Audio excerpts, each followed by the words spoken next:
जिल्ह्यात वाढत्या अत्याचाराच्या संतापजनक घटना पाहता भय इथले संपत नाही असंच म्हणायची वेळ बुलढाणेकरांवर आली आहे। मलकापूर येथे एका 60 वर्षीय वृद्धाने 9 वर्षीय बालिकेवर अत्याचार केल्याचा घृणास्पद प्रकार समोर आल्याने एकच खळबळ उडाली आहे। या निंदनीय घटनेने महिला सुरक्षा पुन्हा धोक्यात आल्याचं दिसून येतंय।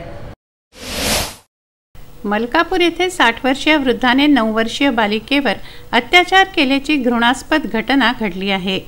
मलकापुरातील भाजी विक्रेत्याची 9 वर्षीय मुलगी चॉकलेट आणण्यासाठी दुकानात गेली। दरम्यान ती परतत असताना आरोपी भगवान भोपळे याने तिला घरात झाडू मारून दे म्हणत घरात नेऊन तिच्यावर जबरी अत्याचार केला।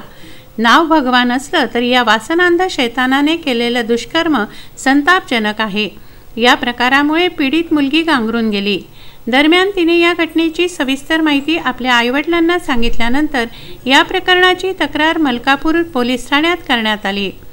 घटनेनंतर आरोपी फरार झाला होता, मात्र पोलिसांनी तपास चक्र फिरवून आरोपी विरुद्धला तात्काळ अटक केली आहे। या घटनेमुळे एकच खळबळ उडाली असून घटनेचा सर्वत्र निषेध केला जातो आहे। आरोपी भगवान भोपळे विरोधात विविध कलमान्वये गुन्हे नोंदवण्यात आले आहेत। दिनांक 4 जानेवारी 2020 रोजी मलकापूर शहर पोलीस स्टेशन गुन्हा रजिस्टर नंबर 6/2020 IPC 376 AB सह बालकांचे लैंगिक अपराधापासून संरक्षण कलम 4 आणि 6 या अंतर्गत गुन्हा दाखल झालेला आहे।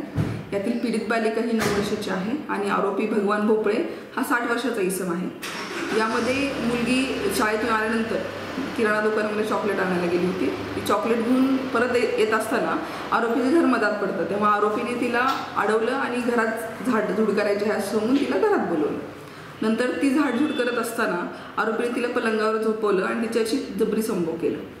आरोपी घटना घडल्यानंतर फरार होता। आम्ही आमच्या शहर पोलीस स्टेशन अंतर्गत 2 टीम नेमल्या होत्या। त्या टीमने PSI शिंदे आणि PSI घनश्याम पाटील या दोघांनी आरोपीचा शोध घेतला असून आरोपी आमच्या ताब्यात आलेला। प्रशांत खंडारे, विदर्भ न्यूज, बुलढाणा।